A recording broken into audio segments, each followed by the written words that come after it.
The sky above southern England shuddered with the roar of engines and the thunder of battle, a theater where the fate of nations often came down to the hands and hearts of young pilots and the machines they flew. As World War II raged across Europe, the Royal Air Force became Britain's shield, a force determined to hold back the tide of the Luftwaffe and preserve the last free outpost against tyranny. The Spitfire, with its iconic elliptical wings and sleek silhouette, flew at the center of this desperate fight, a symbol of agility, daring, and national pride.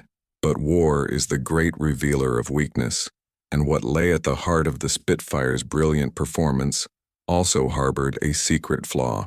Powered by the revered Rolls-Royce Merlin engine, the Spitfire was designed for speed and elegance, but its carburetor, a seemingly modest component, held back its true potential.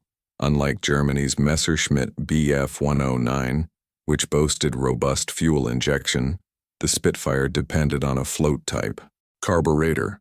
In most flight regimes it was reliable.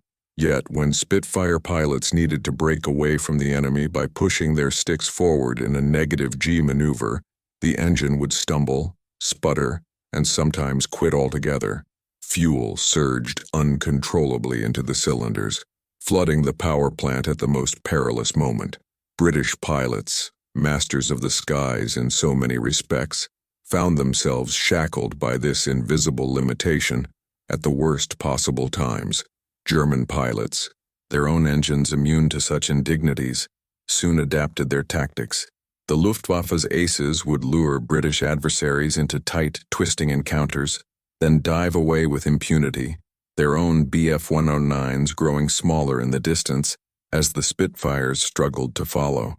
Many a life was lost, not for lack of courage or skill, but for a fault in the machinery, a detail hidden beneath panels and casing that could mean the difference between outmaneuvering an opponent and tumbling from the sky. Amid the turmoil and frustration felt throughout the Royal Air Force, there emerged an unlikely champion. Beatrice Tilly Schilling was already recognized at the Royal Aircraft Establishment for her inventive mind and pioneering spirit. She was one of the few women to have graduated with an engineering degree from university, a racing motorcycle enthusiast who broke speed records at Brooklands, and a no-nonsense problem solver unafraid to challenge accepted dogma. Tilly's reputation was one of relentless curiosity, courage, and an instinct for cutting through red tape when lives were on the line. Schilling poured her energy into the Spitfire's carburetor crisis, poring over technical schematics, dissecting engine behavior, and listening closely to the accounts of pilots who survived harrowing encounters. It quickly became obvious to her that a full redesign was out of the question.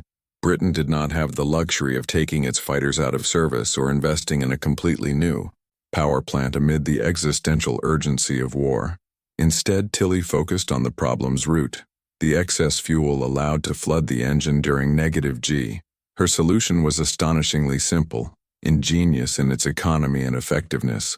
She designed a tiny brass washer, laser-cut with a precise aperture, which could be installed in the carburetor's restrictor channel. This minuscule device, later known to pilots as Miss Schilling's orifice, moderated the flow of fuel just enough to prevent flooding under negative G forces, while preserving full power during normal flight. Rather than waiting for official blessings or mass production, Tilly took matters into her own hands.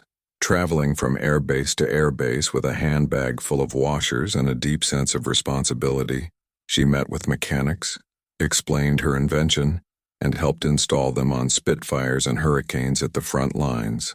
Her presence became a story in itself, a trailblazing woman amid the ranks of exhausted men, a symbol of quiet resolve and the power of expertise wielded with humility. She was always focused, never seeking personal glory, but fiercely insistent on saving lives. Gradually, the effect rippled through the RAF's squadrons. Pilots who had learned to fear steep dives now found their Spitfires could follow enemy aircraft into negative G maneuvers without a cough or splutter from their engines. The Luftwaffe soon realized their fleeting advantage had vanished. Duels in the sky were once more determined solely by skill, courage, and fate. Miss Schilling's washer became the stuff of legend, sometimes discussed in the mess room with laughter and relief, always installed in engines with deep respect. The change was dramatic, but quiet. There were no headlines in the daily papers, nor did military leadership trumpet the innovation, yet the numbers revealed a silent revolution. It is estimated that over 2,100 RAF pilots survived encounters with the enemy, thanks to Tilley's modification. The Spitfire, liberated from its weakness, soared once more at the forefront of Britain's defense. A plane mocked for a design flaw, transformed into a symbol of ingenuity and adaptability. Squadrons that had endured loss and frustration now found hope renewed, their morale buoyed by mechanical confidence and restored pride. Tilly Schilling's solution did more than fix a technical problem. It ignited a sense of purpose within the RAF. Her ingenuity reflected the deeper truth about wartime innovation. Sometimes the fate of nations hinges not on sweeping strategies, but on the determination of individuals to solve small, critical problems. Her story became an emblem for persistence, lateral thinking, and the refusal to let bureaucracy stifle action. As the war pressed on and technology advanced, new carburetor systems eventually allowed Spitfires to rival the best fuel-injected enemy aircraft. But the legend of Miss Schilling's orifice endured. It became a symbol not only within the RAF, but within the broader tapestry of wartime resilience. Beatrice Tilly Schilling never sought fame. She eschewed medals in favor of hands-on contributions, embodying the highest virtues of her profession.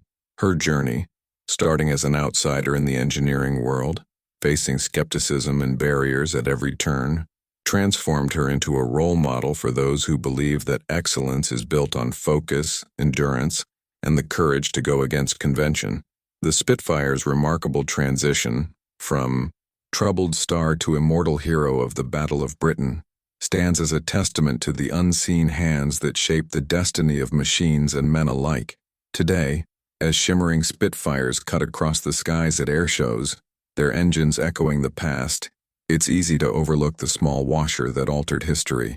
Yet inside each machine, the spirit of Tilly Schilling's determination endures, a living legacy etched not in the headlines, but in lives saved, missions completed, and hope rekindled.